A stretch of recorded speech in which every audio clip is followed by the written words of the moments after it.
감사합니다. 하나님 여기 앉아. 여기 앉아도 돼. 잘했어. 자, 우리 옆에 분들을 보면서 이렇게 인사했으면 좋겠습니다. 하나님께서 당신을 부르셨습니다. 이렇게 인사하겠습니다. 네, 하나님께서 당신을 부르셨습니다. 당신은 하나님의 언약 안에 있는 당신은 하나님의 언약 안에 있는 축복의 통로 당신을 통하여서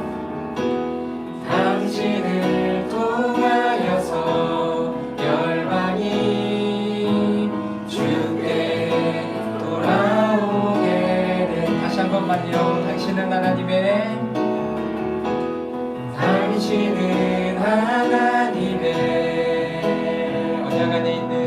언약 안에 있는 축복의 통로 당신을 통하여서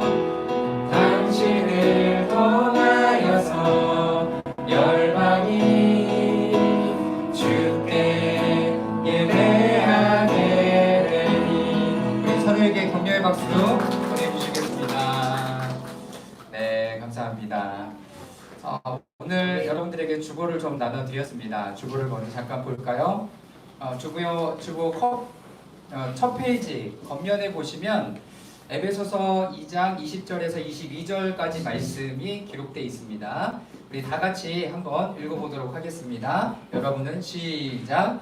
여러분은 사도들과 예언자들의 놓은 기초 위에 세워진 건물이며 그리스도 예수와 그 모퉁이 돌이 되십니다.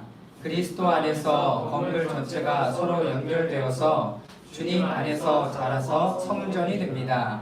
그리스도 안에서 여러분도 함께 세워져 하나님이 성령으로 거하실 처소가 됩니다. 아멘.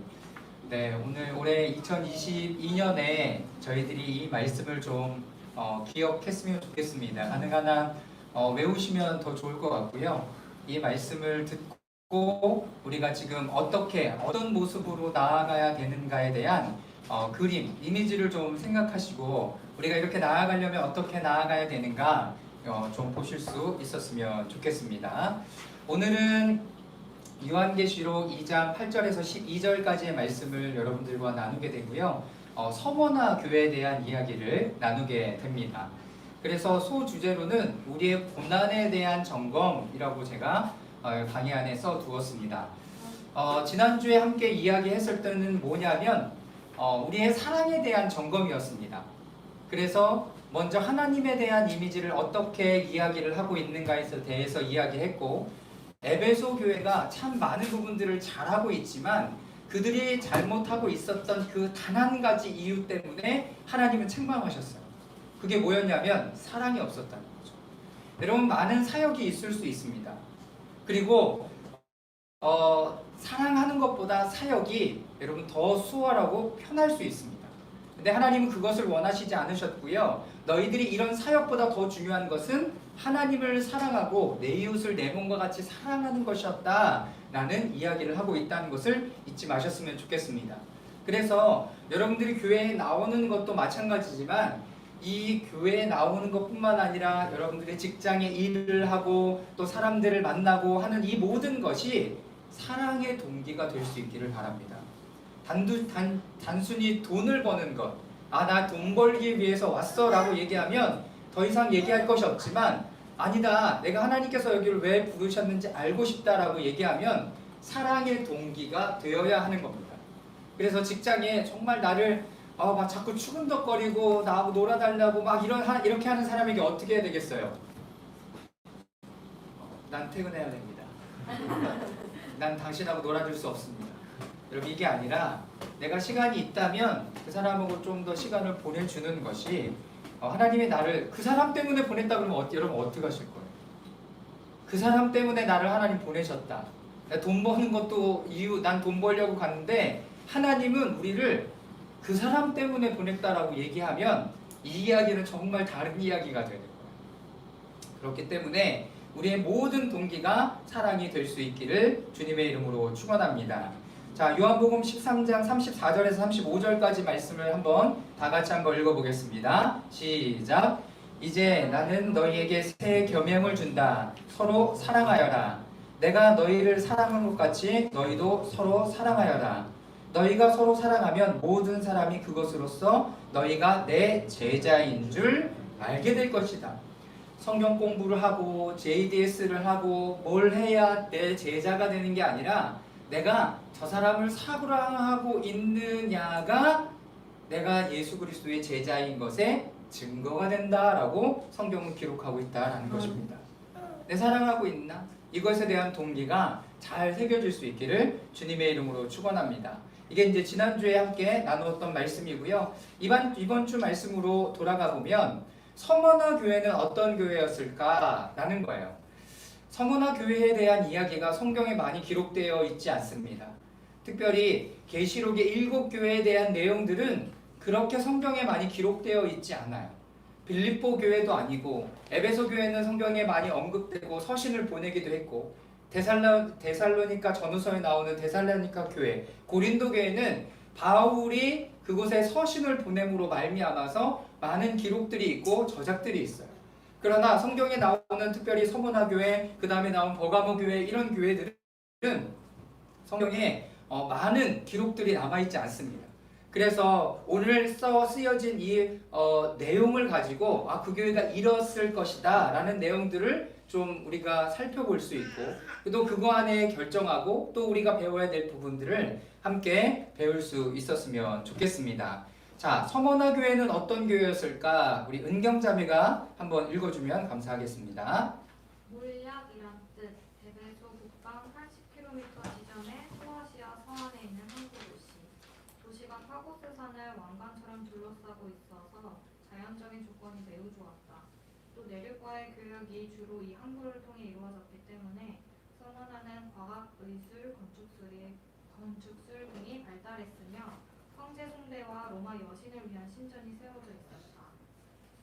역사적으로 네, 거기까지 할까요? 자, 몰약이라는 뜻이래요. 그런데 거기에 보면 소아시아 서안에 있는 항구 도시였으니까 무역이 발달했을 거고 사람들이 오고 가는 사람들이 많았을 것을 예상하면 과학, 의술, 건축술이 발달했고 그리고 여기에 제가 볼트채로 밑줄을 그어두었는데요. 도시가 파고스산을 왕관처럼 둘러싸고 있다라는 거예요.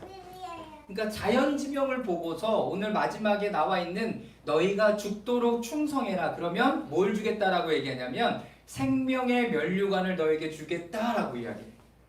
이 사람들은 너무나 자랑거리였거든요. 여기가 관처럼 우리를 둘러싸고 있어. 그러니까 우리는 중요한 도시야, 훌륭한 도시지 라는 생각을 가지고 있었을 거라는 거예요.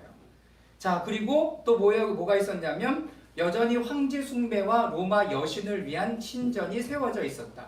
로마 여신, 지난주에 얘기했던 니케라든지 아니면 아데미 신상 이런 것들을 많이 하는 것은 여러분 그 소아시아 서안에 있는 항구 도시에 대부분 가지고 있었던 어떤 문제점이었다라고 이야기할 수 있습니다. 특별히 에베소 교회나 이런 교회를 가보면 많은 종교의 서적 그리고 이런 것들을 태웠다라는 기록들도 있어요. 그러니까 복음의 영향력이 굉장히 컸던 곳이 바로 이런 그 7교회가 됩니다. 자, 그러면 이 편지의 수신의 교회에 대해 명하며 이 편지를 보내는 분에 대해서 말하고 있는데 이 부분이 8절입니다. 우리 진영 형제가 8절 말씀 한번 읽어주십시오. 서머나 교회의 심부름꾼에게 이렇게 써 보내라. 처음이며 마지막이요 죽으셨다가 살아나신 분이 이렇게 말씀하신다. 지난 에베소서에는 하나님을 권위, 관세, 능력을 가진 분으로 이해했다. 네. 자, 8절 말씀에 보면 서머나 교회 심부름꾼에게 이렇게 말하여라 라고 얘기하면서 하나님에 대한 지금 예수 그리스도에 대한 이미지를 하나 보여주고 있습니다. 지난주에는 7별의 권세를 가진 분 에베소 교회는 그리고 또 7 촛대를 거니시는 분이다 라고 이야기를 하면서 예수 그리스도에 대한 이미지를 줬는데 오늘은 처음이며 마지막이요 죽었다가 살아나신 분이라고 말씀하시고 있습니다. 자, 첫 번째 처음이요 마지막이라고 주님을 소개하고 있습니다. 여러분 한번 생각해 보세요. 처음이었다 마지막에도 있다. 처음에도 있고 마지막에도 있다라고 얘기하면 여러분 어떤 이미지가 떠오르시냐는 처음에도 있어. 야, 마지막에도 있어. 그러면 어떤 이미지가 여러분 떠오르세요?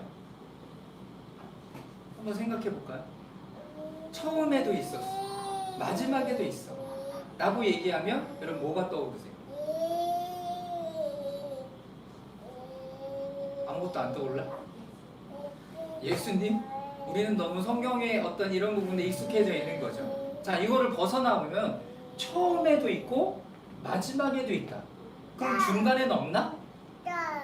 중간을 포함하고 있는 거죠.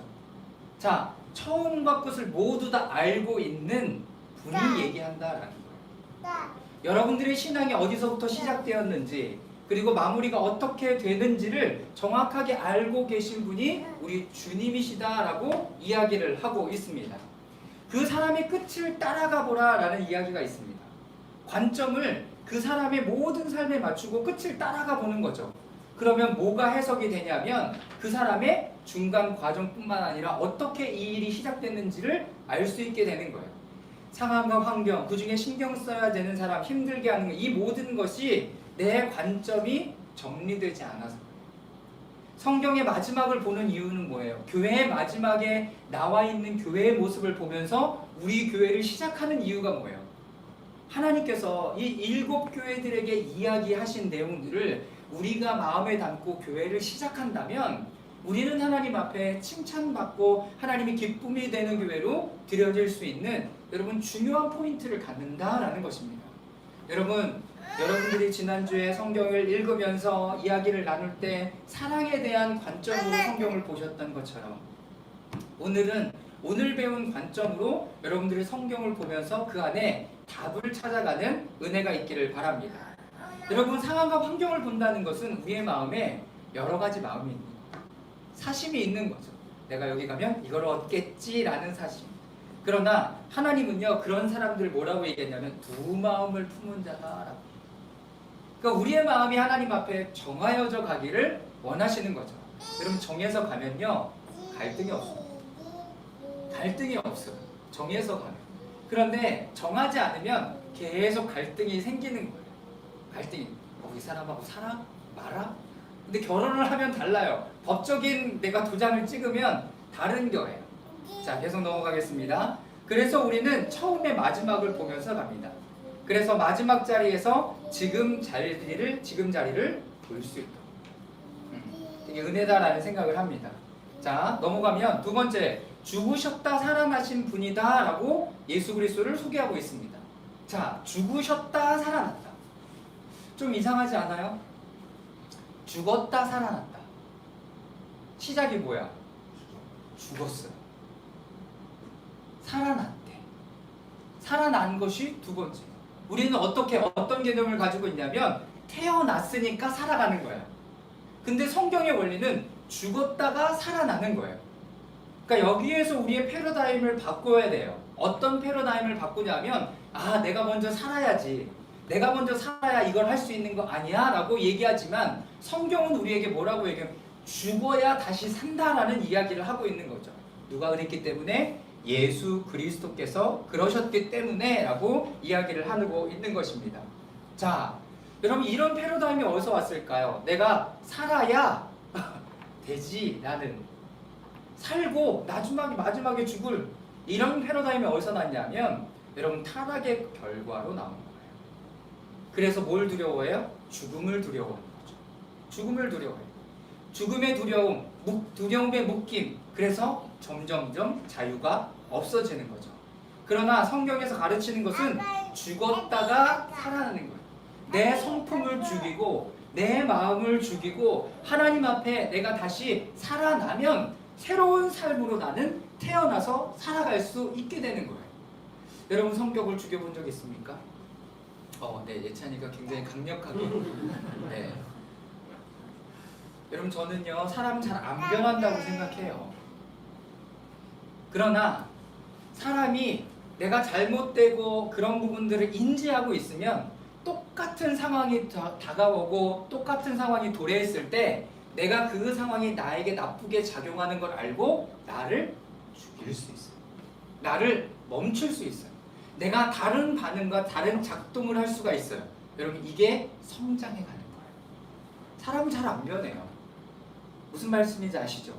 아우 이 사람이 20년 지났더니 완전히 변했어. 아니요. 겪어보면 똑같아요.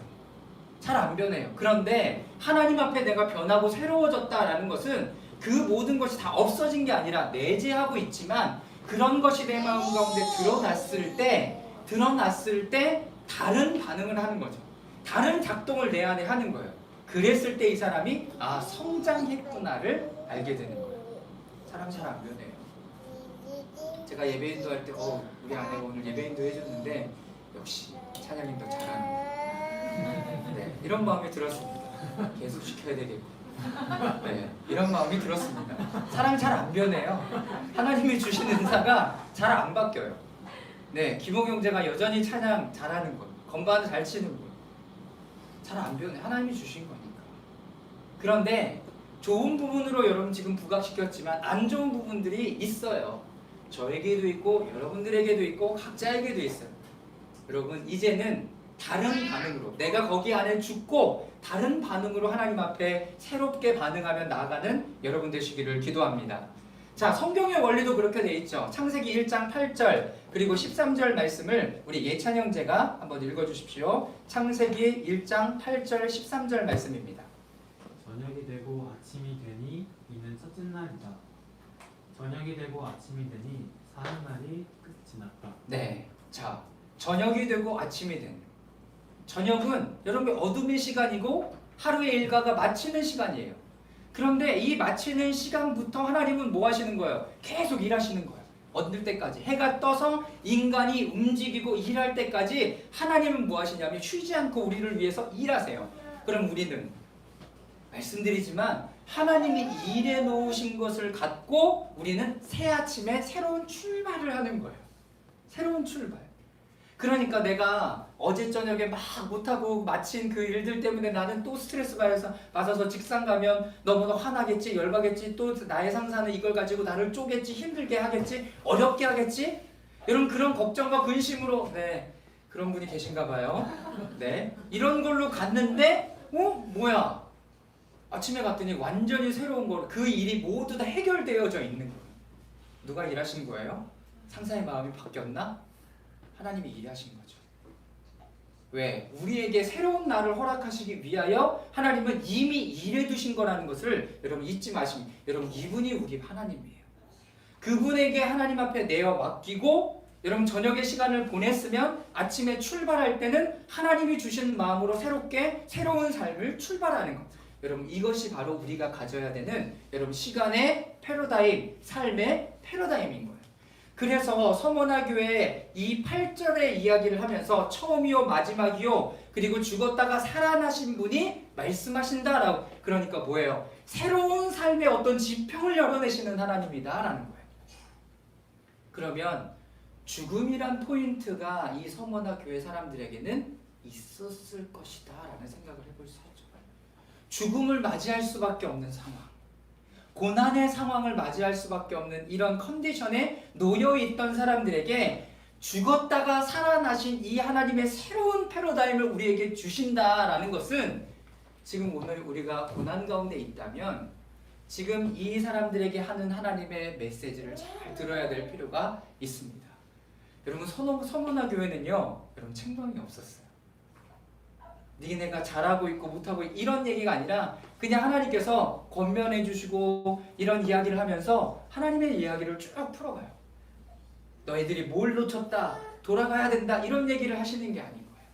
자, 넘어가겠습니다. 자, 요한복음 1장 29절 말씀에는 이렇게 기록하고 있습니다. 다음날 요한은 예수께서 자기에게 오시는 것을 보고 말하였다. 보시오, 세상 죄를 지고 가는 하나님의 어린 양이십니다. 요한복음에 예수 그리스도를 이야기를 하는데 하나님의 어린 양, 세상 죄를 지고 가는 우리를 위하여 죽으러 오신 예수 그리스도다라고 정확하게 세례 요한이 얘기를 한다라는 거예요. 야, 아기 예수님이구나. 우리를 위해서 구원하신 아기 예수님이구나가 아니라 요한이 제일 먼저 보았던 것은 세상 죄를 지고 가는 하나님의 어린 양이구나라는 것을 지금 하고 지금 이게 세례 요한이 예수 그리스도를 보면서 이야기하는 것입니다. 나머지 부분들은 여러분 읽어보시면 좋을 것 같고요. 우리는 예수 그리스도 안에 죄가 사망이 정복된 세상에서 살아가고 있음을 여러분 잊지 마시고요. 무슨 말씀인지 아시겠죠? 예수님께서 이미 정복하셨어요. 과학기술, 의술이 사망을 정복하는 게 아니라 결과를 늦출 뿐이에요. 여러분 그러면 뭘 해야 되고 뭘 깨닫고 정리를 해야 돼요? 여러분 죄의 어떤 부분들을 정리해야 내가 살아있는 삶을 살아가게 됩니다. 예수 그리스도를 믿는다라고 얘기했을 때 우리 안에서 십자가의 문제, 죄의 문제가 해결되었는가가 우리의 신앙생활의 시작이에요. 그리고 내가 이것을 깨달았을 때 새로운 삶으로 하나님 앞에 드려져 나아갈 수 있게 되는 것을 이야기를 하는 거죠. 여러분 그러면 우리가 이 세상에 살아가는 원동력은 무엇일까요? 자, 갈라디아서 2장 20절 말씀을 우리 조은유 자매가 한번 읽어주십시오. 나는 그리스도와 함께 십자가에 못 박혔습니다. 이제 살고 있는 것은 내가 아닙니다.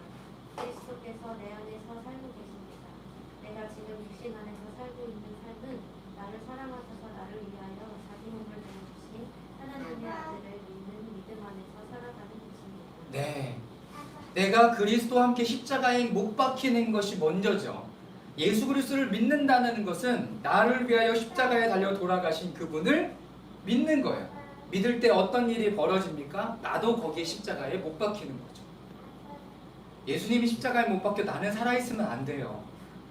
내가 같이 예수 그리스도와 함께 십자가에 못 박히고 여러분 죽어야 살아날 때 그분이 살아나실 때 부활하실 때 우리도 같이 부활하는 삶으로 살아가게 되는 것입니다. 그래서 우리의 원래 삶의 원동력은요, 여러분 음식이 아니라 여러분 새로운 생명이 여러분들의 삶의 원동력이에요. 새로운 삶의 원동력. 자, 4페이지 너는 부요한 자다 라고 이야기를 하고 있습니다. 자, 9절 말씀을 우리 누가 읽어줄까요? 우리 기봉 형제가 한번 읽어주시면 감사하겠습니다. 9절 말씀입니다. 나는 내가 더한 환난과 공핍을 알고 있다. 그런데 사실 너는 부요하다. 또 자칭 유대 사람이라는 자들에게 내가 비방을 당하고 있는 것도 나는 알고 있다. 그러나 사실 그들은 유대 사람이 아니라 사탄의 무리다. 네, 자 이제 처음과 마지막이요 죽었다 살아나신 그분이 뭐라고 이 서문화 교회 성도들에게 이야기를 하고 있냐면 나는 내가 당한 환난과 궁핍을 알고 있다. 누가 아는 거예요? 여러분 그 예수 그리스도 하나님 아버지께서 알고 계시다는 거예요. 자 여기에 이제 알고 있다라는 얘기를 보면 4페이지 중간에 보면 알고 있다라는 단어는요 여러분 보았다라는 거예요. 그리고 내면 지각적으로 알고 있는 거죠. 내가 본 거예요. 누가 봐요? 아까 말씀드렸잖아요. 처음이요 마지막인 분이 여러분들의 모든 삶의 부분들을 보고 있는 거예요. 그러니 어떤 마음을 가질 수 있어요? 여러분 걱정하지 않아도 돼요. 두려워하지 않아도 돼요. 근심하지 않아도 돼요. 여러분 억울해하지 않아도 돼요. 왜? 하나님이 지켜보고 계셨으니까. 우리가 고난을 당할 때 모를 수 있어요. 우리는 모를 수 있어. 내가 어렵고 진짜 억울한 일을 당하는 걸 누가 알아주냐? 아는 사람 아무도 없네라고 얘기하지만 성경에 분명히 얘기하는 처음과 마지막이요 하는 그 분께서 보고 있는 거죠. 그러니까 우리의 마음에 주님께서 해결해 주시겠구나 라는 마음을 가지셔야 되는 거예요. 야 내가 높은 지에 올라가서 내가 한번 어떻게 해보리라. 이 마음이 아니라 하나님께서 이것을 다 지켜보고 계시는구나 라는 거예요. 알고 있다라는 것은 이거예요. 본 거고요. 지각하는 거예요. 내면 지각적으로 알고 있는 거예요. 그래서 제가 뭐라고 썼어요? 지극히 개인적인 경우. 하나님은요 여러분들을 1대1로 잘 알고 계세요. 몽땅이 싸그라지 이렇게 해갖고 야 리프레임 처치 니네들 다 알고 있다가 아니라 예찬아 내가 너를 잘 알고 있어. 은경아 내가 너를 알고 있어. 은유야 내가 너를 알고 있어. 현경아 내가 알고 있어 라고 하나님께서는 말씀하신다라는 거예요. 1대1로. 주님은 내 마음을 몰라. 아니요 아세요. 여러분 그것을 놓치지 말라라고 이야기를 하고 있는 겁니다. 근데 뭘 알고 있냐면 환난을 당하는 걸 알고 있습니다. 환난의 단어가 뭐냐면 괴롭힘이에요. 여러분 둘러싸이는 것을 알고 있어요. 고난을 당하는 것을 주님께서 알고 계시다라는 거예요. 여러분들이 억울한 일을 당하는 것을 알고 계세요. 자, 고린도후서 4장 8절 말씀을 우리 은유자매가 한번 읽어주세요. 고린도후서 4장 8절. 우리는 사방으로 죄어들어도 움츠러들지 않으며 답답한 일을 당해도 낙심하지 않으며. 네, 사방으로 죄어들어 움츠려들지 않으며. 사방으로 우리를 그냥 이렇게 쪼리는 거죠. 그래도 움츠러들지 않고 답답한 일을 당해도 낙심하지 않는 거예요. 왜? 주님께서 알고 계시니까. 알고 계시니까. 자, 궁핍은 뭐야? 가난한 마음이에요. 자, 우리 진영 형제가 궁핍 고린도후서 8장 2절 말씀 한번 읽어주십시오. 시작. 그들은 큰 환난의 시련을 겪으면서도 기쁨이 넘치고 극심한 가난에 쪼들리면서도 넉넉한 마음으로 남에게 베풀었습니다. 네. 자, 궁핍하고 환난을 당하고 그리고 궁핍해서 가난했는데 고린도후서 말씀에 보면 그들은 환난을 겪으면서도 기쁨이 넘쳤대요. 왜 기쁨이 넘쳤을까요? 극심한 가난에 쪼들리면서도 넉넉한 마음으로 남에게 베풀었대요. 그러니까 이 사람들의 삶의 가치는 다른 거예요. 이 사람의 삶의 가치는 다르다고요. 그렇기 때문에 이 환난이나 얻는 것이 나에게 어려움을 주는 게 아니라 더 궁극적으로 하나님과 관계가 떨어지는 것이 더 어려웠던 사람들이 바로 이 사람들이었다라는 것입니다. 자, 그래서 그분이 말씀하시는 건 뭐예요? 내가 환난과 가난한 마음, 가난한 일들 내가 알고 있어. 근데 그분이 하시는 말이 뭐예요? 너는 부유하다라는 이야기를 해요. 야, 너 이미 다 가진 사람이야. 걱정하지 마. 이렇게 얘기해요. 너희들이 이런 시간 보내고 있지만 너는 원래 부유한 사람이야. 그걸 누려라고 이야기를 해주시는 거죠. 자, 그들이 가지고 있었던 건 뭐예요? 여러분, 예수 그리스도를 가지고 있었던 거죠. 예수 그리스도를 가지고 그분의 임재를 가지고 있었습니다. 그리고 가난한 마음으로 그분을 찾고 있었어요. 여러분, 산상수훈의 5장 3절 말씀은 이런 표현을 쓰고 있습니다. 마음이 가난한 사람은 복이 있다. 하늘나라가 그들의 것이다. 여러분, 내가 가진 것이 없으니 마음은 얼마나 더 가난하겠어요. 근데 그 가난한 마음으로 누굴 찾냐면 하나님을 찾아가는 거예요. 여러분, 은행에 찾아가고 사람들을 찾아가고 다른 어떤 것을 의지하고 찾아가는 게 아니라 하나님을 찾아감으로 말미암아 그분을 소유한 하나님의 사람들이 되었다라는 거예요. 소유한 하나님의 사람들. 자, 제가 읽어보겠습니다. 가난한 사람들은 옛날부터 이스라엘에서 특별한 역할을 하는 존재들이었다. 이들은 가난이 그들이 주변에 몰린정한 소유욕의 결과인 이상 하나님은 옛날부터 가난한 사람들의 특별한 변호자였다. 가난한 사람이 더욱더 많아지는 것은 가진 사람들이 자신의 이득과 유익 때문에 어떤 것들을 더 흘려보내지 못하고 자기들만 위하여 사용하기 때문에 그런 일들이 벌어지는 거죠. 자, 그들은 공공 가운데서 그들의 소망을 전적으로, 거기 밑줄 그으세요. 그들은 공공 가운데서 그들의 소망을 전적으로 하나님께 두고 하나님으로부터 그들의 삶에 충족을 기대하도록 점점 강요되는 이상 그들의 편에서 특별히 하나님과 강력한 관계들에 들어간다. 여러분, 이것을 누가 채워줄 거라고요? 하나님께서 채워줄 거다라고 얘기하면서 누굴 찾아요? 하나님을 찾는 거예요. 여러분들이 혹시 이런 상황 가운데 있다면 여러분, 하나님을 찾기를 바랍니다. 하나님을 구하기를 바랍니다. 환난 가운데 있다면 도울림 없는 인생을 의지하는 것이 아니라 오직 하나님을 바라보고 하나님을 의지하고 나아감으로 말미암아서 하나님께서 이 부분들을 해결해 주시기를, 여러분, 이런 연습과 훈련을 해야 돼요. 하나님이 나에게 이 재정을 채워주시겠지. 하나님이 일할 공간을 좀 내비두라는 거예요. 하나님이 일하실 공간을 좀 내비두라는 거예요. 다 내가 해버리고 하나님이 이거 해주시면 하나님의 뜻인 줄 알겠습니다. 여러분, 이거 아니에요. 하나님이 일할 공간을 좀 내버려 두고 여러분들이 하나님 앞에 구하며 나아가는 삶이 여러분 훈련되고 연습돼야 돼요. 지금 서문화 교회 성도들은 오직 하나님밖에 바라볼 자가 없는 거예요. 바라볼 분이 없는 거죠.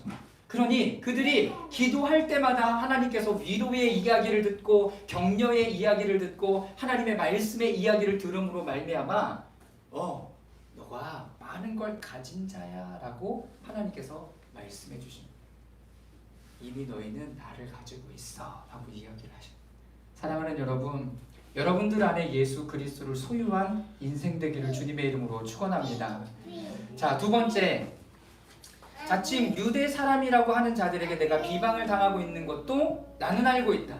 그러나 사실 그들은 유대 사람이 아니라 사탄의 무리다. 내가 지금 그 사람들에게 비방을 받고 있어. 야, 너 진짜 분명히 잘하고 있는 거 맞아? 이렇게 하면서 굉장히 어려운 일들을 듣고 이상한 이야기를 듣고 있음에도 불구하고 하나님께서 알고 있대요. 근데 뭐라고 얘기하냐면 그들이 유대 사람들이 아니라 사단의 무리다. 여러분, 사단이 하는 일이 뭔지 아세요? 그 마태복음 4장 10절 말씀에 보면 고소하는 자, 정죄하는 자라고 이야기를 하고 있어요. 여러분, 사단은 이 얘기를 하고 있는 거예요. 정죄하고 있죠. 누구 앞에서? 하나님 앞에서 사람을 정죄하는 역할을 사단이 하는 거예요. 목적은 뭡니까? 우리가 넘어지기를 원하는 거예요. 여러분, 이걸 알고 있으시라는 거예요. 여러분, 하나님께서는요, 여러분들 계속 세워주려고 생명의 능력 가운데 거하게 하시는데 사단은 계속 넘어뜨리려고 여러분들에게 예전에 있었던 습관, 죄악, 잘못된 일들을 계속 내 안에 끄집어내요. 내 안에 끄집어내요. 여러분, 정말 참 유대인들이라면 이렇게 하지 않았을 거라고 하나님께서 말씀하시는 거죠. 사탄의 무리다라고 정확하게 이야기를 해요. 디아블로. 여러분, 디아블로 이렇게 게임 있잖아요.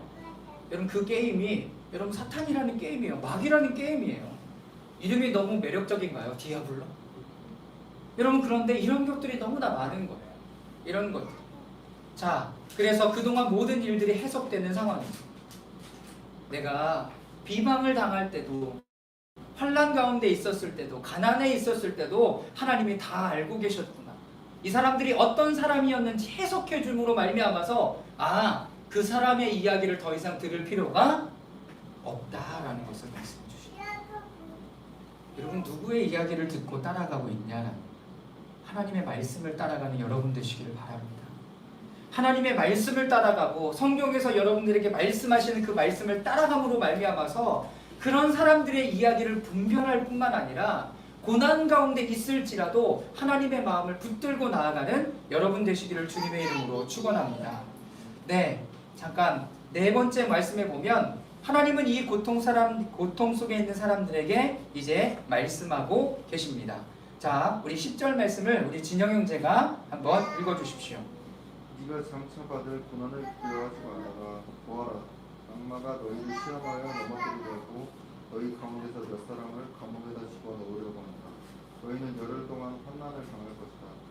죽도록 충성하여라. 그리하면 내가 생명의 면류관을 너희에게 주겠다. 아멘. 자, 여기에 이제 고난을 두려워하지 말라라고 하나님께서 말씀하시죠. 여러분, 이 말씀을 여러분 붙드시기를 주님의 이름으로 축원합니다. 하나님께서 고난을 다시 해석하라고 얘기하시는구나. 고난이 뭐라고요? 여러분, 이 지금 고난, 환난과 공핍을 당하는 것을 하나님께서 이미 알고 계시고 이 시간을 통해서 여러분들이 겪었던 것에 대해서 너희는 부요한 자고 그들이 사단의 무리다라는 것을 이야기해 줌으로 말미암아 이것이 해석이 되는 거죠. 그러니 두려워할 필요가 없는 거죠. 어떡하지? 이게 아니라 먼저 왜 이런 일들을 해야 되는 거지? 왜 이런 시간을 겪는 거지? 여러분, 이것을 하나님 앞에 나아가 여러분 확인해야 돼요. 그런데 그 앞으로 더 가다 보면 우리의 정체성으로 인해서 우리의 정체성을 사단이 빼앗으려고 하는구나. 여러분, 이 마음을 갖게 되는 거죠. 자, 디아볼로, 악마라고 표현하고 있는데요. 악마가 너희를 시험하려고 넘어뜨리려고 너희 사람 가운데 몇 사람을 감옥에 집어넣으려고 한다. 자, 여기를 다시 한번 진영 형제가 읽어주세요. 너희를 시험하여 넘어뜨리려고. 그 다음 한번 읽어주세요. 시험의 주체가 하나님이 아니라 사탄이요 사탄의 졸개와 무리들이다. 목적은 무엇인가? 유혹하여 넘어뜨리려고 하는 것이다. 지난주에 이야기했던 하나님의 사랑에서 떨어지게 하라는 뿐 아니라 하나님에 대한 원망으로 인하여 그분을 버리게 하여 여러분들을 죽이려는 게 목적이다. 이것을 알고 있으라는 것이다. 네, 사단의 목적은 하나예요. 여러분들이 그 하나님의 사랑을 버리고, 지난주에 잃어버렸다라고 얘기하지 않았죠? 잃어버리고 놓쳐버리고 실수했다가 아니라 버렸다라고 표현한다. 그거는 뭐냐면 내가 하나님과의 관계가 멀어져서 내 자체가 죽기를 바라는 존재들이 있다는 거죠. 그게 누구예요? 여러분, 사단의 무리라는 거예요. 사단의 무리. 여러분, 이것을 잊지 마시길 바랍니다. 여러분, 그런 마음이 들어올 때마다 여러분, 제가 여러분들에게 권면하는 게 여러분 청해라고요. 마음에서 밀어내라고요. 내 정체성을 다시 한번 굳건히 세워가라는 거예요. 그래서요, 정체성은 밖에서 찾는 게 아니에요. 내가 쉰다고 찾아지는 게 아니에요. 어디서 찾아요? 예수 그리스도 안에서 찾아요. 예수 그리스도 안에서 찾아야 건강하고 좋은 정체성으로 하나님께서 만들었다는 것을 알고 여러분, 우리가 그것을 분별해낼 수 있는 힘이 주어져요. 여러분, 사단의 존재가 어떻게 우리에게 다가오는지 여러분 생각해 보세요. 사단이 여러분들에게 어떻게 찾아오든가요? 여러분들의 정체성을 어떻게 끌어내리든가요? 사단이 여러분들의 정체성 어떻게 깔아뭉개려고 하든가요? 여러분, 그때마다 여러분 입으로 선포해야죠. 나는 하나님의 사람이다. 나는 하나님의 사람이다. 라는 것을 선포해야 하는 거예요. 자, 환난을 당할 거래요. 그냥 막연하게 너희들이 잘 될 거야, 좋게 될 거야 라고 얘기하지 않아요. 이 고난의 주체가 누구니까? 여러분, 사단이니까. 이렇게 이야기를 하고 있습니다. 환난을 당할 거래요. 근데 열흘 동안이다 라고 이야기하는 것은 여러분, 그 환난의 기간이 어떨 거다? 짧을 것이다 라고 이야기합니다. 짧을 것이다 라고 이야기합니다. 여러분, 길지 않아요. 평생이 갈 것 같지만 여러분, 그렇지 않다라는 거예요. 짧은 기간 동안 여러분들이 옥에 갇히고 어려운 상황들을 겪지만 하나님께서 여러분을 다 알고 계시고 다시 일으켜내실 것이다 라고 정확한 하나님의 그때. 그러니 고난 가운데 있을 때 하나님 뭐라고 우리에게 권면하시고 또 말씀하시냐면 안다라고도 얘기하고 두려워하지 말라라고 얘기하시고, 자 4절 네 번째는 죽도록 충성하라 라고 이야기를 합니다. 여러분, 이런 얘기 엄청 들었잖아요. 죽도록 충성하라. 생명의 면류관을 너에게 주리라. 어떤 교회 현수막으로 이렇게 타이틀로 이렇게 해놨잖아요. 여러분, 근데 이 죽도록이라는 단어는 단순히 내가 죽을 정도로 막 열심히 봉사하고 막 이거 하라는 게 아니에요. 저도 이 설교를 준비하면서 마음이 굉장히 위로되고 너무 좋았던 건 뭐냐면, 여러분, 이 죽도록이라는 단어는 아크리라는 단어인데요, 종점의 개념이에요. 종점의 개념. 내가 지금 죽도록 충성하면 되겠지가 아니라 이 충성은 어디까지 가야 되는 거냐면 여러분, 마지막까지 가야지 돼요. 마지막까지. 그러니까 우리의 신앙과 믿음이 젊었을 때 할 때 막 열심히 하고 막 해서 이제 아기 낳고 이제 남편 이렇게 일자리 막 이렇게 하면서 그거를 놓쳐버리고 내가 예전에 죽도록 충성했어, 이걸로 얘기가 되는 게 아니라는 거예요. 이 믿음과 신앙은 여러분 지속적인 마지막 때까지. 근데 아까 얘기했잖아요. 처음과 마지막, 그리고 죽었다가 살아나신 분이라는 개념을 가지면 내가 죽음으로 말미암아서 그냥 끝나는 삶이 아니라 여러분, 지속되는 하나님의 어떤 시간의 안에 들어가 있는 것까지도 이야기를 한다는. 한때 젊었을 때 제가 죽도록 충성했습니다, 이 얘기가 아니에요. 오해하지 마시기 바랍니다. 여러분, 이 충성이란 단어도 말씀드렸잖아요. 피스토스, 확신하다, 믿을만하다, 신실하다. 충성스러우면 열매를 맺고, 여러분 우리가 많이 배웠잖아요. 충성해야지, 신실해야지, 성실해야지. 여러분, 근데 성실이라는 한자를 아세요? 성실, 이룰성, 열매실. 어떤 열매를 이루어내는 것이 성실이에요. 그렇죠? 세상에선 이걸로 끝이에요. 근데 한 번 더 생각해 보자는 거예요. 여러분, 우리가 예수 그리스도 안에서 어떤 열매를 얻으려면 그럼 어떻게 해야 되는 거죠? 예수 그리스도 안에서 여러분들이 어떤 열매를 맺으려면 어떻게 해야 돼요? 어떻게? 자라요. 자라야 돼요. 또 성실. 성실해야 돼. 또 예수님을 붙들고 네, 붙어 있어야 돼요. 붙어 있어야 돼. 붙어 있어야 자라고 열매 맺을 수 있어요. 그러니까 우리는 조금 더 세상에서 이야기하는, 우리가 일반적으로 이야기하는 것에 한 단계 더 깊이 생각해 봐야 돼요. 열매를 맺으려면 어떻게 해야 되는가? 자라야 되는데 자라려면 어떻게 해야 되는가? 붙어 있어야 되죠. 예수 그리스도 요한복음 15장 5절에 1절부터 5절까지 나와 있는 것처럼 붙어 있어야 돼요.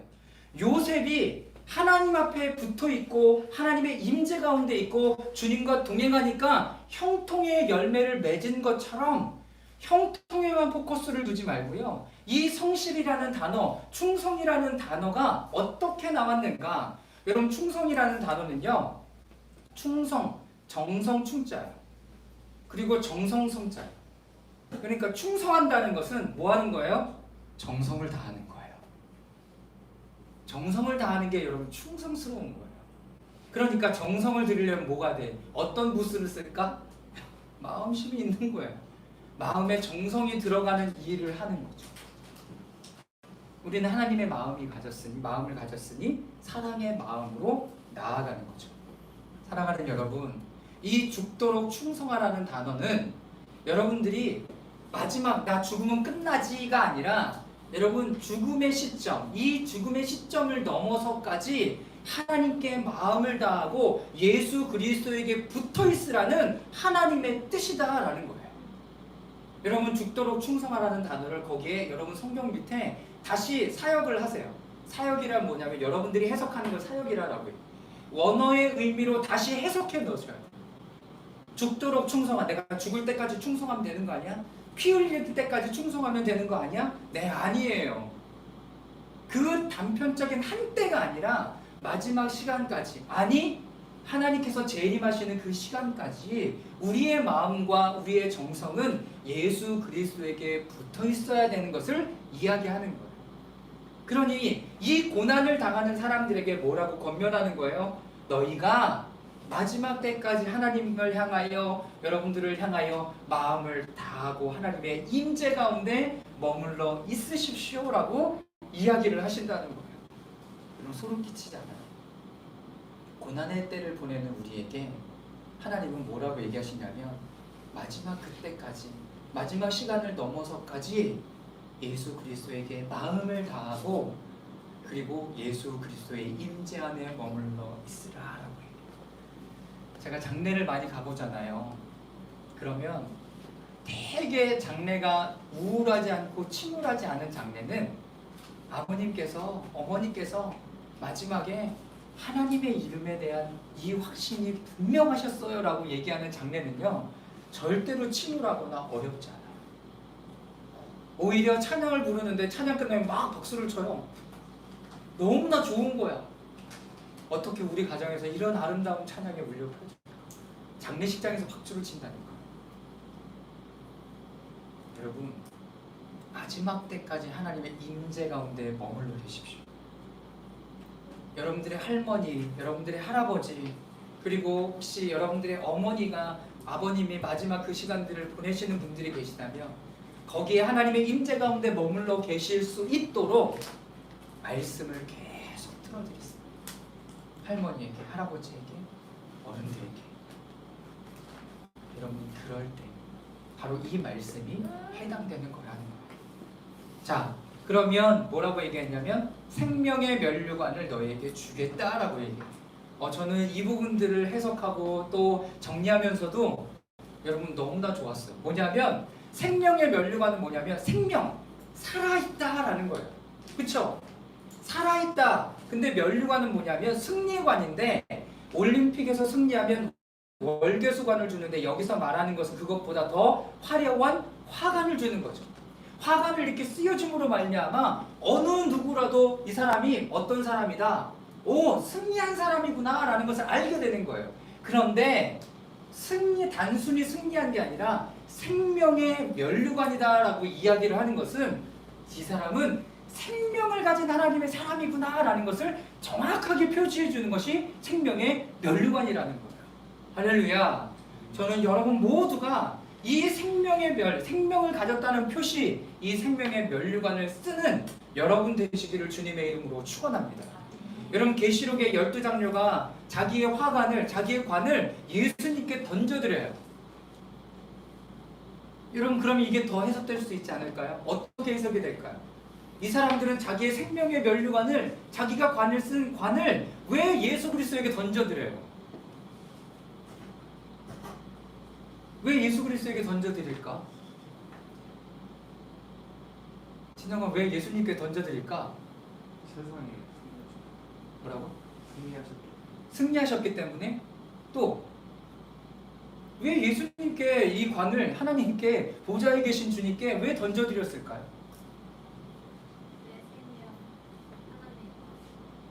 내 생명이 하나님과 하나님 거라고. 오. 또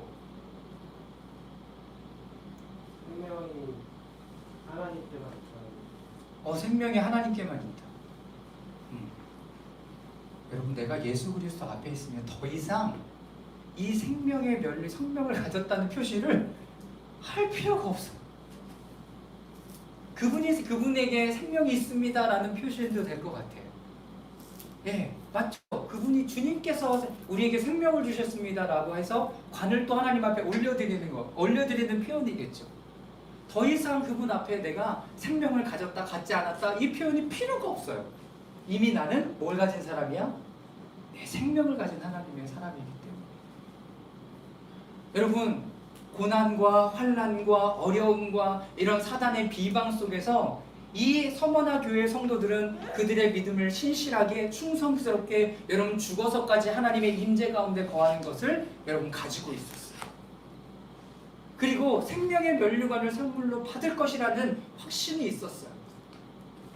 여러분 그들에게 얼마나 영광스러운 일이 될까요? 실제로 아까 여러분들에게 처음에 서두에 말씀드렸던 것처럼 여러분 그들은 고난을 당하는데 여러분 순교자들을 많이 배출했어요. 고난을 계속 당하다가 잡혀갔다가 죽는 일들이 너무나 많았던 거예요. 어거스틴 강독하면서 여러분들에게 말씀드렸잖아요. 313년에 콘스탄틴 대제가 기독교를 공인하고 이제 기독교를 여러분 믿으셔도 됩니다. 장려해 줄 때 이제는 어거스틴도 그 이후에 태어났던 그 사람으로 말미암아 그 사람이었는데 그 전까지 교회에서의 교육은 뭐였냐면 너희들이 순교를 할 때 예수 그리스도의 믿음을 지켜가라는 이야기를 했어요. 예수 그리스도의 믿음을 지켜가라. 그런데 국교가 공인된 이후에는 예수 그리스도의 믿음을 지켜가는 것에 대해서 더 많은 이야기를 했다라는 거예요. 그럼 왜 그런지 아십니까? 너무나 예수 그리스도를 믿기가 여러분 쉬워져요. 이 이야기는 다음 주에 버가모 사람들의 이야기를 하면서 더 구체적으로 다루게 될 겁니다. 여러분 내가 예수 그리스도를 믿기 쉬울 때 우리의 믿음이 잘 성장하고 이렇게 나아가는 것 같지만 여러분 그렇지 않아요. 교회 가라고 격려를 받고 야 교회 가면 엄마가 박수 쳐주고 막 돈 주기도 하고 야 너 교회 갔다 와 내가 5,000원 용돈으로 줄게. 우리 이렇게 해서 신앙생활을 했어요. 헌금도 누구한테 받아왔어요? 엄마한테 받아왔어요. 아빠한테 받아왔어요. 여러분 그런 신앙생활을 했어요. 그런데 여러분 우리의 신앙과 이 믿음과 이런 모든 것이 점점점 여러분 능력이 없어지고 여러분 힘이 빠지기 시작해요. 우리가 장소를 빨리 얻으면 얻을수록 좋겠다라는 생각이 있습니다. 그러나 그 이면에 그냥 이렇게 장소를 대관해서 하는 시간들도 더 필요하겠다라는 생각을 해요. 여기서 처음 예배 드렸을 때 생각나나요? 그 2020년도 첫 예배 말고 우리가 한번 여기서 예배를 드렸는데 저희 집에서 예배 드릴 때보다 거리가 절반 가까이 줄고 애들이 뛰어도 상관없고 여러분 이런 상황에서 예배를 드리게 되는 거예요. 사람은요 여러분 이거를 더 사모하게 돼 있어요. 그랬으면 좋겠다. 그랬으면 좋겠다. 그러다 보면 본질적인 것을 놓쳐버려요. 예배를 사모하는 마음. 그래서 우리의 마음속에 여러분 그때를 항상 기억하기도 하지만 매번 주님과 함께 나아가는 하나님의 임재에 대한 여러분 이것을 더 사모하는 마음으로 여러분 달려갈 수 있기를 주님의 이름으로 축원합니다. 생명의 면류관은 뭐라고요? 생명을 가졌다라는 표시가 되는 거예요. 생명을 가졌다라는 표시. 또 성령을 받은 사람에게는 성령으로 인쳐졌다라는 표시를 해요. 성령으로 인쳐주셨다. 그것이 우리의 표시가 되는 거죠. 나중에는 이것까지도 하나님의 임재 가운데 여러분 그렇게 필요 없는 것이 되는 거죠. 그러니 마지막까지 끝까지를 지나서 신실한 자들은 하나님은 이렇게 살아있음을 알게 하시는 거다라는 거. 하나님이 이렇게 우리를 살게 하셨다라는 것을 알게 하십니다. 자, 제가 이거 신학사전을 좀 찾아보면서 면류관 이란 부분들을 좀 찾아봤어요. 그랬더니 참 안타깝게도 이 면류관이라는 단어, 이 관이라는 단어는요 이방 신들에게 제의할 때 쓰였던 단어예요. 이 면류관. 그러니까 우리가 막 세레머니 할 때 화관을 씌워주잖아요. 그러니까 그 의미를 제대로 알지 못하면 그냥 그 사람들이 했던 것 중에 하나가 될 수 있는 거예요. 그래서 제의, 신탁. 그러니까 내가 뭘 이렇게 딱 위임받았을 때 면류관을 자기가 써요. 특별히 로마 황제들. 그래 내로 이렇게 그림 보면 면류관을 쓰고 있잖아요. 누가 쓰여준 게 아니라 지가 쓴 거예요. 야, 내가 최고야. 내가 승리한 사람이야. 이렇게 쓰는 거예요. 그런데 오직 여기에서만 오직 하나님만이 신자들에게 종말적인 선물이 되는 면류관을 우리에게 쓰여주신다라는 거예요. 여러분 그래서 면류관을 쓸 때 이 단어를 여러분 막 쓰고 야 화관 만들어주자 단순하게 이렇게 하지 말고요. 하나님께서 정말 이 사람들에게 인쳐주시고 새로운 삶으로 이 사람이 지금 그런 의미를 갖는다라고 얘기할 때 정말 구별해서 쓰고 싶은 마음이 생겼습니다. 자, 마지막 11절 말씀인데요. 우리 희준 자매가 읽어주시겠습니다.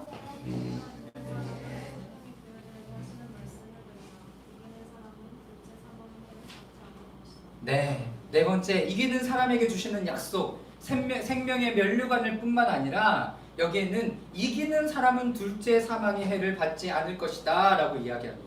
첫째 사망은 뭐냐면 아담과 하와가 선악과를 따먹음으로 말미암아 하나님과의 관계가 멀어지고 끊어진 것이 여러분 첫째 사망이에요. 그런데 이 관계는 예수 그리스도가 십자가에 달려 돌아가심으로 이 부분들을 해결해내십니다. 자, 그러니 성경에 이렇게 기록하고 있습니다. 계시록 20장 6절 말씀을 우리 마리아 자매가 좀 읽어줄까요? 이 첫째 부활에 참여하는 사람은 복이 있고 거룩합니다. 이 사람들에게는 둘째 사망이 아무런 세력도 붙이지 못합니다. 이 사람들은 하나님과 그리스도의 제사장이 되어서 천년 동안 그와 함께 바뀔 것입니다. 네, 첫째 사망에 참여하는 사람들이 있었고 그리고 이것을 예수 그리스도의 십자가의 사건 안에서 부활한 사람들은 복이 있고 거룩합니다 라고 쓸 뿐만 아니라 사망이 아무런 세력도 부르지 못합니다 라고 이야기합니다. 둘째 사망이 그러니까 둘째 사망은 뭐냐면 하나님과의 관계가 멀어진 게 아니라 그 다음에 나와 있습니다. 계시록 20장 14절 말씀을 다시 한번 마리아 자매가 읽어주세요.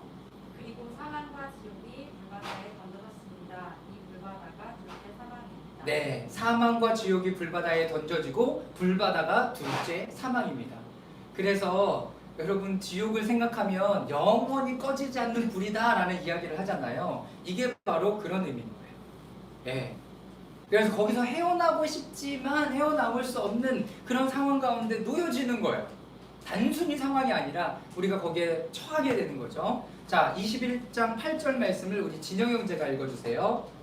그러나 비겁한 자들과 신실하지 못한 자들과 가증한 자들과 살인자들과 음행하는 자들과 마술쟁이들과 우상 숭배자들과 모든 거짓말쟁이들이 차지할 몫은 불과 유황이 타오르는 바다뿐이다. 이것이 둘째 사망이다. 네. 자, 근데 어떤 사람들, 비겁한 자들, 신실하지 못한 사람 등등등 이런 사람이 불과 유황에 타오르는 바다뿐이다. 불바다를 이야기하는 거고 이것이 둘째 사망이다 라고 성경에 이야기하고 있습니다.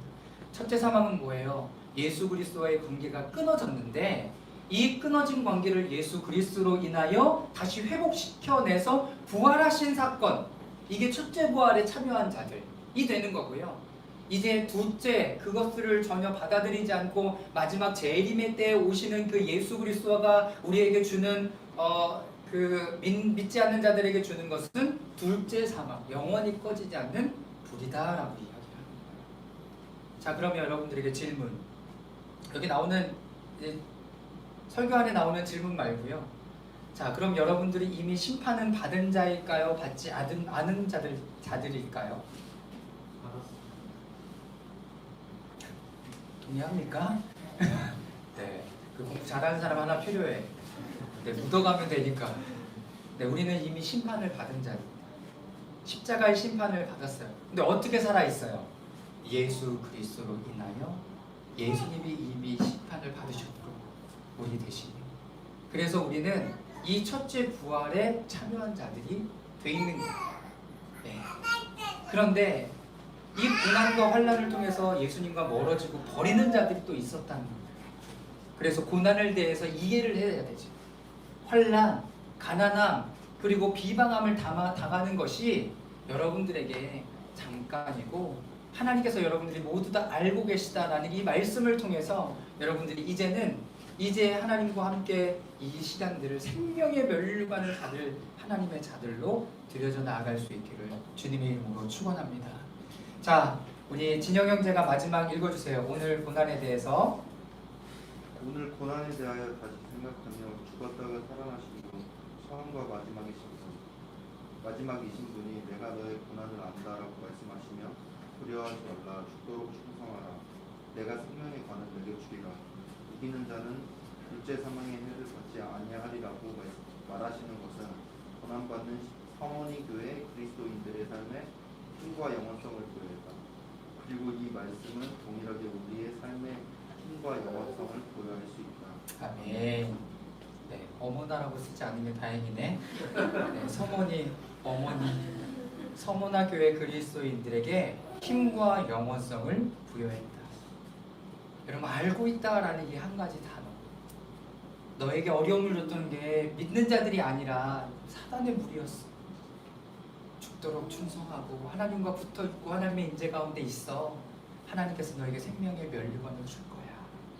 여러분, 이 말이 서문화 교회 성도들에게 얼마나 위로가 되었을까요? 여러분, 이 말씀이 우리 리프레임 처치에 여러분 고난을 당하는 시간이 올 때 다시 기억될 수 있기를 바랍니다. 이제 기둥 2개가 세워졌습니다. 첫 번째는 사랑의 기둥이요. 두 번째는 고난에 대한 이해의 기둥. 그러면 이것을 넘어서면 생명의 멸류관이 있을 것이다 라고 우리는 믿고 받아들입니다. 여러분, 힘과 영원성을 부여했다면 우리도 이 힘과 영원성을 부여한 것 안에 살아가는 여러분 될 수 있기를 주님의 이름으로 축원합니다. 아멘. 우리 잠깐 시간이 많이 지났지만요, 잠깐 기도할까요? 여러분, 여러분들에게 지금 고난이 되는 것은 무엇입니까? 여러분, 어떤 것이 여러분들에게 고난이 돼요? 재정이 좀 어려운 거, 그리고 관계가 어려운 거, 여러분 어떤 것이든지 다 괜찮습니다. 여러분, 그것을 하나님 앞에 올려드렸으면 좋겠습니다. 누가 해결해주고 그런 것이 아니라 하나님, 우리 안에 하나님이 일하여 주시기를 원합니다. 그리고 두 번째, 하나님, 우리가 마지막까지 이 믿음을 지켜가기 위해서 무엇을 훈련해야 되겠습니까? 하나님, 내 힘과 내 능력이 아니고 하나님의 힘과 능력을 가지고 이 시간들을 보내려면 하나님, 우리가 무엇을 훈련하고 연습해야 되겠습니까? 하나님, 그것을 우리에게 알려주십시오. 하나님의 음성을 듣게 하여 주시고, 하나님, 그 길을 걸어갈 때 하나님, 한순간이라도 우리의 힘으로 걸어가지 않고 주님의 인도하심 가운데 걸어갈 수 있도록 은혜를 내려 주시옵소서. 우리 성령님이 인도하시고 말씀하시는 대로 오늘 설교를 기억하며 함께 기도하겠습니다. 살아계신 하나님 아버지, 그렇습니다. 하나님 아버지,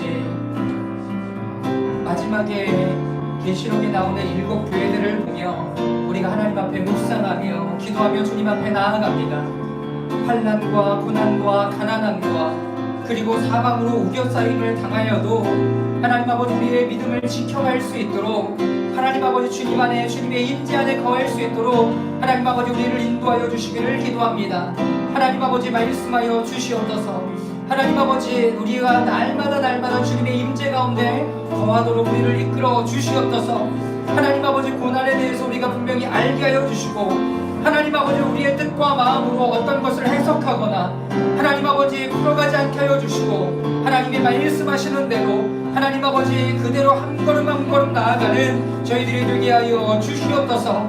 하나님 아버지 서문화 교회에 하나님 책망이 없고 하나님께서 그들을 권면하며 두려워하지 말라 걱정하지 말라 죽도록 충성하라 그러면 생명의 면류관이 너에게 임하리라 라고 너에게 주어지리라고 하나님께서 말씀해 주셨습니다.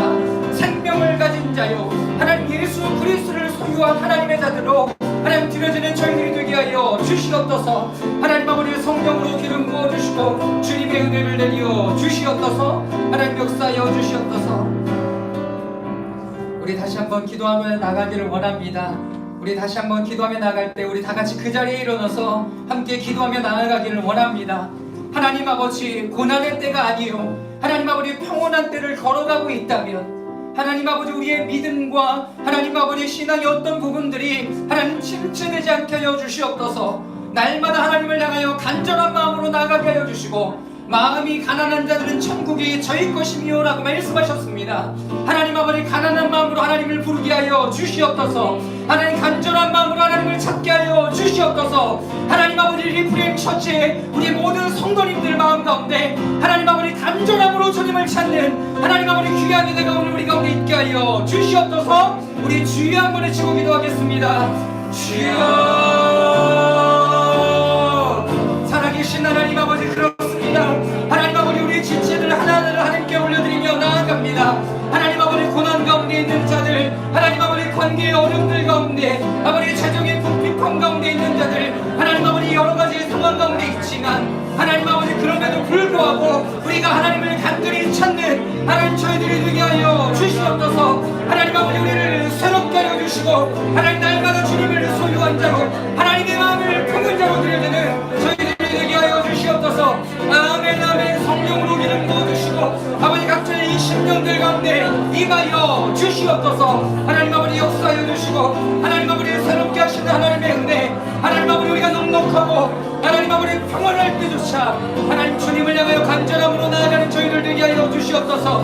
하나님 아버지 은혜를 내려주시고 하나님 아버지 우리를 부르신 이유 하나님의 마음을 분명히 깨닫고 나아가는 저희들 되게 하여 주시옵소서. 주님의 은혜를 내려주시고 아버지 성령의 충만함과 아버지 그 역사하시니 우리 가운데 넘치게 하여 주시옵소서. 우리 마지막으로 우리 지체들을 위하여 기도하며 나아가기를 원합니다. 우리의 좌우에 있는 분들을 얼굴을 기억하며 그들의 이름을 불러가며 기도하고 또한 특별히 우리 기봉 형제 가정 또한 우리 학호 형제 가정을 하나님 앞에 올려드리며 기도하며 나아갑니다. 특별히 지금 로아하고 도은이는 감기에 걸려서 좀 연약한 가운데 있지만 하나님 아버지 그들에게 오늘 임하여 주시고 하나님 아버지 그 자녀들을 만져주시고 또한 하나님의 하람이 가운데 하나님이 임하여 주셔서 이 자녀들이 하나님 아버지 새로운 패러다임과 하나님의 힘재 가운데 하나님 마지막 때를 살아가는 하나님의 놀라운 자녀로 일어설 수 있도록 은혜를 내려 주시옵소서. 하나님의 인도함을 받게 하여 주시옵소서. 하나님께서 이끄시는 하나님의 가정들 우리 지체들 될 수 있도록 은혜를 내려 주시옵소서. 함께 기도하겠습니다. 살아계신 하나님 아버지 그렇습니다. 하나님 아버지 주의 성령으로 기름 부어 주시옵소서. 하나님의 은혜를 내려 주시옵소서. 아버지 특별히 하나님을 하나님 앞에 올려드리며 기도합니다.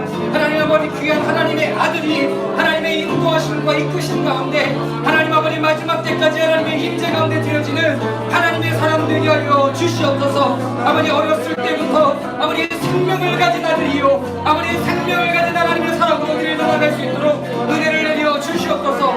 아버지 로아와 도은이를 올려드리며 나아갑니다. 육체의 연약함을 만져 주시옵소서. 하나님 아버지 강건케 하여 주시고 아버지 새롭게 하여 주시옵소서. 아버지 다시 하나님 앞에 예비하는 하나님의 귀한 아들 딸도 아버지 들여져 나갈 수 있도록 은혜를 내려 주시옵소서. 하나님 붙잡아 주시고 아버지 형경자매를 붙잡아 주시고 은혜를 붙잡아 주시고 하나님 아버지 은경이를 붙잡아 주시고 희준이를 붙잡아 주시고 아버지 찬미와 마리아 기쁨이 하나님 아버지 학구와 하니 하나님 아버지 저희가 붙잡아 주시고 아버지 예수를 붙잡아 주시어서 아버지 우리가 한 마음으로 하나님 아버지 고난의 때를 아버지 공동체와 함께 아버지 마음을 들여나가는 하나님 아버지 귀한 은혜가 있게 하여 주시옵소서. 하나님 아버지 모일 때마다 성령으로 충만하게 하나님 아버지 기름 부어주시고 물 붓듯이 임하실 그 하나님을 기대하며 나아갑니다. 하나님 아버지 역사하여 주시옵소서. 주님의 은혜를 내려 주시옵소서. 하나님 아버지 다스려 주시옵소서. 사랑하는 하나님, 하나님 아버지 우리가 살아가는 이 때가 하나님 아버지 성원학교의 성도들과 다르지 않음을 고백합니다. 하나님 아버지 세상에 무릎 꿇으라는 아버지 수도 없이 많은 요청 가운데 그리고 하나님이 아닌 다른 왕에게 하나님 아버지 무릎 꿇으라는 그 수없이 많은 강요 가운데 그리고 하나님보다 더 다른 것을 섬기며 나아가는 수없이 많은 사람들 가운데 하나님 아버지 믿음을 지켜갈 수 있도록 하나님의 은혜를 내려주시기를 기도합니다. 하나님 아버지 죽도록 충성하라. 하나님 아버지 한순간만 죽도록 충성하는 것이 아니라 하나님 아버지 모든 시간 마지막 시간 그 시간을 넘어서 하나님과 동행하는 저희들 되게 하여 주시옵소서. 하나님 아버지 그러므로 말미암아 생명을 가진 하나님의 사람이로다 라고 고백되는 귀한 하나님의 사람들이 되기를 원하나이다.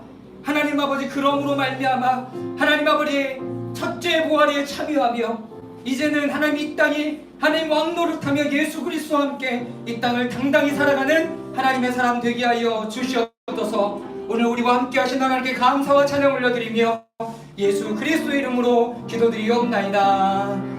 오늘 우리 가운데 임하신 하나님께 영광의 박수 올려드리겠습니다. 아멘.